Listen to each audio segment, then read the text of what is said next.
Hola de nuevo. En este vídeo vamos a ver conceptos muy importantes para nosotros de funcionamiento de las aeronaves, temas aerodinámicos. La pregunta, que la responderemos al final después de ver una serie de cosas, me dice ¿qué le sucede a la presión y a la velocidad de un líquido hidráulico, un fluido, no hace falta que sea un líquido, puede ser un gas, que circula por un tubo Venturi? Un tubo Venturi es un estrechamiento, o sea, es un fluido que circula por una sección que se estrecha y luego se vuelve a ensanchar. ¿Vale? ¿Qué le pasa en la parte del estrechamiento, la parte de menor sección? Bueno, varias consideraciones. Primero, varias definiciones previas que tenemos que hacer antes de responder directamente a la pregunta. Primero que tenemos que tener en cuenta es que la presión tenemos dos tipos de presión. Una presión que llamamos presión estática, que es la debida a la columna de aire que tenemos sobre nuestras cabezas. ¿Sí? Nosotros hemos visto en vídeos anteriores, ¿vale?, que la presión que soportamos en la atmósfera viene en función de la cantidad de aire que tenemos sobre nosotros. A nivel del mar es cuando tenemos la máxima presión, porque es cuando tenemos la máxima cantidad de aire. ¿Vale? Es la presión que ejerce la masa de aire que tenemos sobre nuestra cabeza. Esa presión es la que llamamos presión estática. Pero por otra parte, tenemos una presión que llamamos dinámica. Si nosotros, por ejemplo, salimos a la calle un día de viento, notamos que el viento nos empuja, notamos que el viento ejerce una presión sobre nosotros. Esa presión debida al fluido en movimiento, en este caso al aire en movimiento, es lo que llamamos presión dinámica. La presión total que soportamos, ¿vale?, la presión total que soportamos, que es la de la columna de aire y la de el viento, esa presión total es la suma de la estática más la dinámica, ¿vale? O sea que tenemos un término que llamamos presión total, que es igual a la suma de la presión estática más la presión dinámica. La presión estática no tiene mayor explicación, es la presión debida a la masa de aire, como hemos dicho. La presión dinámica es igual a, la podríamos calcular, y es igual a un medio por la densidad del fluido y por la velocidad de este al cuadrado. O sea, que cuanto más denso es el fluido, mayor será la presión que notamos nosotros, y cuanto más rápido va, también. La densidad, pues pensemos que una racha de aire de 20 km por hora, que va a 20 km por hora, pues es una brisilla, no nos mueve. Pero si nosotros nos metiéramos en un río que circula el agua a 20 km por hora, nos arrastra a nosotros y a muchas de las cosas que hubiera en el río, ¿vale? La densidad del agua es mucho mayor que la del aire, entonces presenta una presión dinámica mucho mayor. Nos haría más fuerza, por así decirlo. Recordad que la presión es como una especie de fuerza distribuida en una superficie. Así que cuanto mayor es la densidad del fluido, mayor es la presión dinámica. Y por otra parte, la velocidad. La velocidad va al cuadrado, o sea que la velocidad es muy importante en esta ecuación. ¿Qué me quiere decir esto? Que si la velocidad se dobla, la presión dinámica se multiplica por 4. Entonces, influye mucho la velocidad. A velocidades altas, la presión dinámica va a ser muy alta. ¿Vale? Esto por un lado. Por otro lado, tenemos que en un conducto, vamos a pintar ya un Venturi, ese estrechamiento, ¿vale? Lo pintamos así como en sección, ¿vale?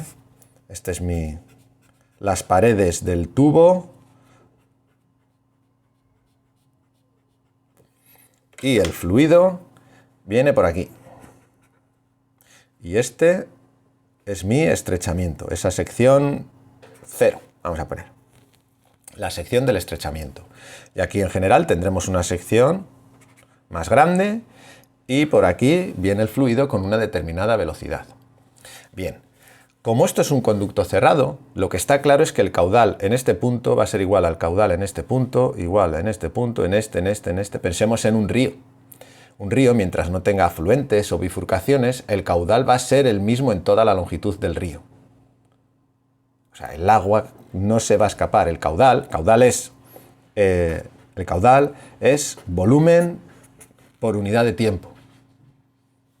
Así que pasarán tantos hectómetros cúbicos, ¿no?, en un río por hora. Bueno, pues ese es el caudal. El caudal es constante, o sea, el caudal en el estrechamiento es igual al caudal fuera del estrechamiento. Así que caudal en el estrechamiento igual a caudal en cualquier otro punto. El caudal es el volumen por unidad de tiempo. El volumen, a su vez, ¿es qué? Es, si por ejemplo pensamos en el volumen de un cilindro, de un conducto de forma cilíndrica, pues el volumen será lo largo que sea el conducto por la sección que tengamos, ¿vale? Así que será L por S, o sea, esto será el volumen, dividido entre el tiempo. Esto, distancia entre tiempo, o sea, distancia entre tiempo, ¿esto qué es? Esto es la velocidad. Así que el caudal, tenemos que el caudal será, como esto es la velocidad, lo pongo aquí debajo, será la velocidad por la sección. El caudal es igual aquí que aquí. Así que la velocidad en el estrechamiento por la sección en el estrechamiento será igual a la velocidad que tiene el fluido aquí por la sección que tiene ahí.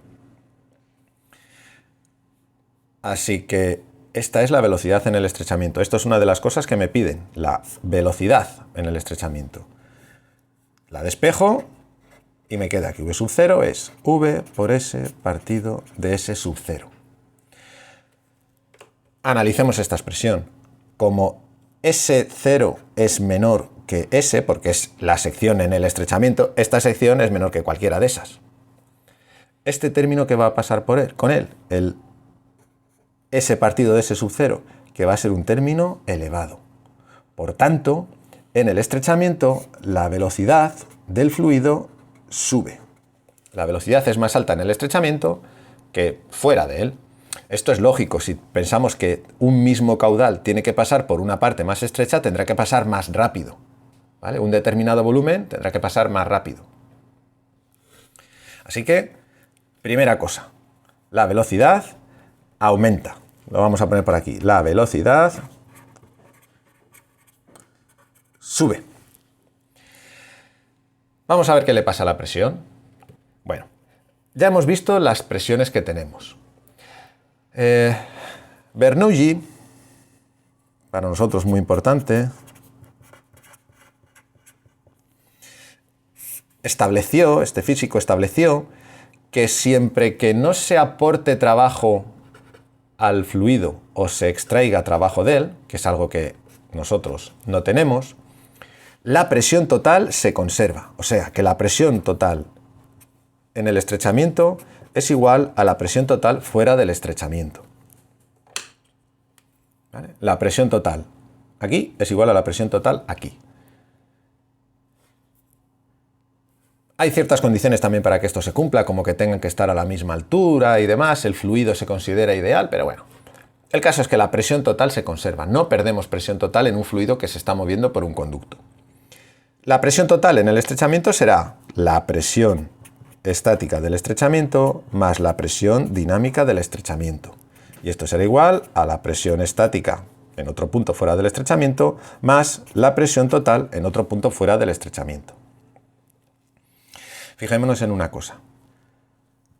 La velocidad, hemos dicho que en el estrechamiento V0 es grande, ha subido. La velocidad en el estrechamiento sube. Así que si este término es grande, la presión dinámica, como este sube, la presión dinámica va a subir. Además va a subir mucho, porque depende del cuadrado de la velocidad. Así que la presión dinámica en el estrechamiento sube. Como tiene que mantenerse igual, perdón que he puesto aquí, esto es presión dinámica, ¿eh? Como hemos dicho que tiene que ser igual a la presión total, a los términos que teníamos, presión estática en este punto, más presión dinámica en este punto, que eso es lo que llamamos la presión total, la suma. Como tiene que ser igual a un número, 17, 27, el que sea, una constante, una K. Si este sube, la presión tiene que bajar. La presión estática tiene que bajar. ¿De acuerdo? Así que ya tenemos la respuesta a nuestra otra parte de la pregunta. ¿Qué pasa con la presión? Cuando hablamos de presión sin más, nos referimos a esta presión estática. Es la presión que vamos a poder medir con un conducto perpendicular, ¿vale? Un conducto que sea perpendicular al movimiento del fluido. Entonces, en definitiva, en un estrechamiento, la velocidad sube y la presión baja. O sea, en el Venturi se genera una succión. Si yo pongo, bueno, aquí ya se me está engorrinando en el dibujo, pero si yo pusiera por aquí un tubito, ¿vale? Notaría en este tubo una succión. O sea, el aire tiende a salir por ahí, porque aquí tenemos una depresión. ¿Estamos? Bueno, os decía que esto es muy importante para nosotros, todo esto de Bernoulli y demás, porque en esto básicamente se basa la aerodinámica, el vuelo. Lo que tenemos es que en el ala, ¿vale? En el perfil del ala, vamos a conseguir lo siguiente, que el aire que viene por el extra 2 vaya más rápido y el aire que viene por el intra 2, por la parte baja del ala, vaya más lento. Por la parte en la que el aire va más rápido, hemos visto que si va más rápido, la presión dinámica sube, pero la estática baja. Así que la presión estática baja. Mientras que por aquella parte que el aire va más lento, la presión estática tiene que subir. Si abajo la presión es baja y arriba, si en la parte de abajo del ala, en el intra 2, la presión es alta y arriba la presión es baja, ¿qué es lo que va a pasar? Que va a aparecer una fuerza, ¿vale? Nuestra sustentación, lift, la sustentación que nos va a empujar el ala hacia arriba. Así que por eso os digo que esto es muy importante para nosotros. Y en concreto, pues el Venturi. Tenemos muchos Venturis que me sirven a modo de sensor, me sirven también, en los sistemas de carburación de motores de pistón y tienen muchas aplicaciones también. En bombas inyectoras también tenemos este tipo de Venturis. Muy importante. Espero que os haya quedado claro y darle a esto un par de vueltas porque es fundamental. Un saludo.